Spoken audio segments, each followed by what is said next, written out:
दैनिक जीवन के काम चलाने के लिए किसान फिर कर्ज लेना शुरू करता है, फिर कर्ज का ब्याज भरना पड़ता है, फिर और कर्ज बढ़ जाता है, फिर और ब्याज देना पड़ता है। और आपको शायद जानकर ये तकलीफ होगी, दुख होगा कि भारत में किसान अकेला एक समूह है जो चक्रवर्ती ब्याज देता है कर्ज पर।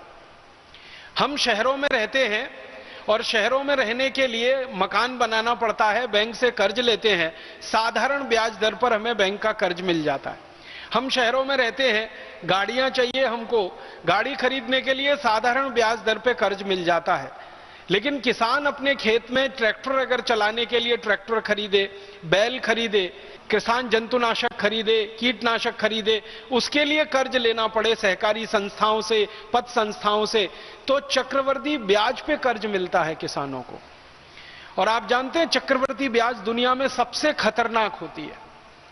मैं एक दिन ऐसे ही मनोरंजन के लिए एक छोटा सा आकलन कर रहा था कि मैं अगर चक्रवर्ती ब्याज की दर पर कहीं से कर्ज ले लूं, मान लीजिए 1% की चक्रवर्ती ब्याज की दर पर 100 रुपए का कर्ज मैं ले लूं, मात्र 1% की चक्रवर्ती ब्याज की दर पर 100 रुपए का कर्ज ले लूं, तो 250 से 300 साल में वो कर्ज इतना हो जाता है कि संपूर्ण भारत देश की पृथ्वी के बराबर का सोना अगर मैं वापस कर दूं तो कर्ज मुक्त नहीं हो सकता। इतना खतरनाक होता है चक्रवर्ती ब्याज का चक्कर। आप में से गणित के कोई विद्यार्थी रहे हो तो आप इसका अंदाजा लगा सकते हैं। हमारा किसान इसी चक्रवर्ती ब्याज के चक्कर में फंसा हुआ है। इस देश का एक भी किसान भाई बहन ऐसा नहीं है जो कर्जदार न हो, क्योंकि खेती में उत्पादन के लिए जो खर्च है वो बहुत ज्यादा और बिक्री के लिए जो लाभ है वो बहुत कम। तो हर एक किसान कर्जे में फंसा है। उस कर्जे के दुष्चक्र में अंतिम नतीजा जो निकलता है किसान के लिए वो ये कि जब वो किसी भी तरह से कर्ज वापस करने की स्थिति में नहीं होता तो उसका घर गिरवी रखता है, उसकी जमीन गिरवी रखी जाती है, उसके पत्नी के गहने जेवर गिरवी रखे जाते हैं, दागिने गिरवी रखे जाते हैं, अंत में गाय बैल भैंस उसके गिरवी रख जाते हैं। और जब सब कुछ गिरवी रख जाता है उसके बावजूद कर्जदार उसके दरवाजे पर आकर, साहूकार उसके दरवाजे पर आकर खड़ा हो जाता है वसूली के लिए, तो किसान को अपनी इज्जत बचाने के लिए एक ही रास्ता है, वो आत्महत्या कर लेता है। हमारे भारत देश में सरकार के आंकड़ों के अनुसार 56,000 किसान हर साल आत्महत्या करते हैं इस देश में। और सरकार खुद मानती है जो एफआईआर के रूप में दर्ज होते हैं वो 56,000 हैं। अगर एफआईआर ना हो और किसानों की आत्महत्याएं हों, सरकार को पता ही ना चले, पुलिस को रिपोर्ट ना कराई जाए, ऐसी आत्महत्याओं को जोड़ा जाए तो वो लाख से ऊपर निकलता है। हमारे देश के जो राज्य जहां सबसे ज्यादा किसानों की आत्महत्याएं हो रही हैं, पंजाब है, उसके बाद हरियाणा है, फिर आप महाराष्ट्र के हैं, महाराष्ट्र है, फिर आंध्र प्रदेश है, फिर कर्नाटक है, तमिलनाडु है, केरल है। ये ऐसे 6-7 राज्य सारे देश में बदनाम हो गए हैं किसानों की आत्महत्या के लिए। भारत सरकार समय समय पर आत्महत्या करने वाले किसानों के परिवारों का सर्वेक्षण कराती है और उन परिवारों से पूछा जाता है कि आखिर अब बताइए आपके घर में परिवार में आत्महत्या क्यों हुई।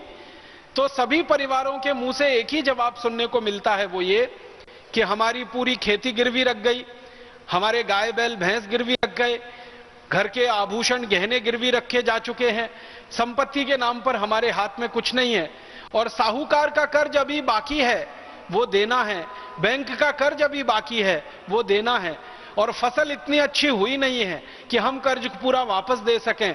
अगली फसल करने के लिए भी जेब में पैसा नहीं है, अगली फसल के लिए कोई बैंक कर्ज देने को तैयार नहीं है, क्योंकि पुराना कर्ज वापस करने की हमारी हैसियत नहीं है। उस स्थिति में क्या करें? आत्महत्या ही एक आखिरी उपाय बचता है। ये जवाब उन सभी किसान परिवारों के मुंह से सुनने को मिला है जिनके यहां आत्महत्या हुई है। आप जानते हैं महाराष्ट्र में विदर्भ नाम का इलाका है जहां पिछले 10 साल में रहता रहा वर्धा सेवाग्राम। ये विदर्भ तो सारे देश में बदनाम हो गया है किसानों की आत्महत्या के लिए। इसी तरह आंध्र प्रदेश का एक बहुत बड़ा इलाका है वरंगल के आसपास का, वो सारे देश में बदनाम हो गया है किसानों की आत्महत्या के लिए। पंजाब में भटिंडा के आसपास का पूरा इलाका है, सारे देश में बदनाम है किसानों की आत्महत्या के लिए। केरल में कासरगोड का इलाका है, पूरे देश में बदनाम है किसानों की आत्महत्या के लिए। कर्नाटक में, उत्तरी कर्नाटक, दक्षिणी कर्नाटक बदनाम हो रहा है किसानों की आत्महत्या के लिए। धीरे धीरे ये बीमारी गहरी होती जा रही है। आखिर आप जरा सोचिए अपने दिल पर हाथ रख के कि कोई किसान अपनी जिंदगी को खत्म कर ले, ये तो अंतिम फैसला है, और ये अंतिम फैसला कितने बड़े दर्द के बीच वो करता होगा। कोई व्यक्ति सामान्य रूप से मरना नहीं चाहता। जिसने जीवन पाया है वो जीवन के आखिरी समय तक संघर्ष करता है जिंदा रहने के लिए। लेकिन किसान हमारे देश में इतना संवेदनशील बन गया है कि वो जीवन को ही खत्म कर लेता है 1 मिनट में। और इससे बड़ी विडंबना क्या होगी कि हमारा किसान जिन दवाओं को लाता है कीड़े मारने के लिए, जंतु मारने के लिए, कीटनाशक मारने के लिए, उन्हीं दवाओं को पीकर वो खुद मर जाता है। इससे बड़ा अफसोस और विडंबना इस देश में क्या हो सकती है। और ये सारा का सारा दुष्चक्र हमारे देश में किसानों के कर्जे में फंसकर आत्महत्या करने का, ये जुड़ा हुआ है खेती के घाटे से। और खेती का घाटा जुड़ा हुआ है उस व्यवस्था से जिसमें किसान के काम आने वाला यूरिया, डीएपी, सुपर फॉस्फेट तो महंगा होता जाए, कीटनाशक, जंतुनाशक तो महंगा होता जाए, किसान के बीज तो महंगे होते जाएं, लेकिन किसान के द्वारा उत्पादित की जाने वाली वस्तुएं लगातार सस्ती से सस्ती बिकें और कम से कम पैसा किसानों को मिले। कारण क्या है इसका? किसानों के द्वारा जो उत्पादित की जाने वाली वस्तुएं हैं, गेहूं, चना, दाल आदि आदि, सैकड़ों हजारों किस्म की चीजें किसान भाई पैदा करते हैं। इनका सस्ते से सस्ता बिकने का कारण है अंग्रेजों सरकार के द्वारा बनाया गया एक कानून जो भारत में आजादी के 63 साल के बाद भी चल रहा है।